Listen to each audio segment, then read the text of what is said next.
उदयपुर से आ रही बड़ी खबर के साथ चिकित्सा विभाग का एक्शन सामने आया है। शहर के देहली गेट पर पकड़ा गया है 800 किलो मावा। मौके पर पहुंची है चिकित्सा विभाग की टीम। तो ये बड़ी खबर आप तक पहुंचा रहे हैं। मिलावटखोरी की रोकथाम को लेकर चिकित्सा विभाग का, दरअसल स्वास्थ्य विभाग का ये बड़ा एक्शन सामने आया है। शहर के देहली गेट पर पकड़ा गया है 800 किलो मावा। मौके पर पहुंची है स्वास्थ्य विभाग की टीम और कार्रवाई इस मामले में सामने आई है मिलावटखोरी को लेकर। तो रोकथाम अभियान मिलावटखोरी को लेकर ये लगातार चलाया जा रहा है। स्पेशल टीम है जिन्होंने इस कार्रवाई को अंजाम दिया है। स्वास्थ्य विभाग की ये बड़ी कार्रवाई सामने आई है जहां नकली मावा पकड़ा गया है। तो ये मावा है वो कहां सप्लाई होना था, कब से ये नकली मावा बनाने का काम किया जा रहा है, ये जांच के बाद ही जानकारी सामने आएगी, वो अपडेट आपको देंगे। लेकिन इस बीच ये बड़ी खबर आपके सामने।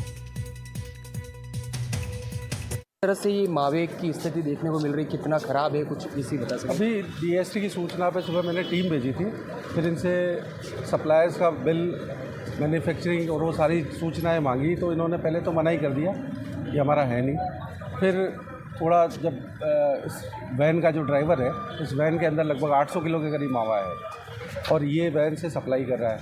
ना तो ये कोई बिल देता है, ना कोई इसके पास अधिकृत रूप से कोई डॉक्यूमेंट है। ये मावा किसका है ये भी पता नहीं है। अंदर जो मावा जिसका ऑनर है, इन्हीं की दुकान में पड़ा, लेकिन इनको पता नहीं है। ये तो मना कर रहे हैं, पर ये इस गाड़ी के अंदर किसका मावा, इसका ऑनर कौन है, कौन बेच रहा है, वो भी ड्राइवर बताने से मना कर रहा है। तो ये थोड़ा सा संदिग्ध है मामला। प्राइमरी लेवल पे तो हम क्या है, इसका टेस्ट करवा रहे हैं कि ये सिंथेटिक है कि वो है दूध से बना, क्योंकि इसकी रेट बहुत ज़्यादा कम है।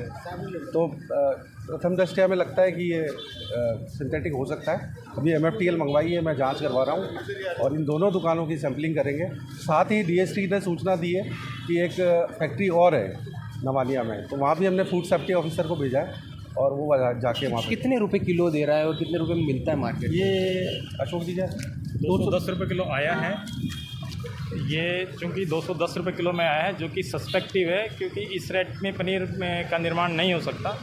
तो ये संदेशवाद है, इसके लिए हम इसके प्राथमिक जांच करवा रहे हैं और प्राथमिक जांच में इसकी BR निकलाएंगे। जैसे यदि BR की क्या रीडिंग आती है उसके बाद में अग्रिम कार्रवाई की जाएगी। टेम्पो से भी सैंपल लिए जाएंगे, दोनों दुकानों से भी सैंपल लिए जाएंगे और फैक्ट्री से भी सैंपल। जिला स्पेशल टीम की सूचना के बाद में ये पनीर और मावे की जो सप्लाई है इसी ऑटो में आया था। इस ऑटो में ये जो आप लोडिंग देख रहे हैं, जहाँ पर कार्रवाई हो रही है, जहाँ पर जांच की जा रही है, इसी जगह पर ये जो सप्लाई के लिए आया था और ये सप्लाई के लिए होने वाला था और कुछ दुकानों पर पहुंचा ही था कि जिला स्पेशल टीम की टीम मौके पर पहुंची और पूरी तरह से दबोच लिया। अब पूरी तरह से केमिकल के द्वारा जांच की जा रही है और कि किस तरह से ये मावा प्राथमिक रूप से और बड़ी तादाद, बड़ी संख्या होने के कारण, ज़्यादा मावा होने के कारण इसको मौके पर डिस्ट्रॉय भी करने की कवायद भी यहाँ पर की जाएगी। तो फिलहाल लगातार जो है CNHO की नेतृत्व में जिला चिकित्सा विभाग की जो कार्रवाई चल रही है, उस कार्रवाई को बड़ी संख्या में मावा और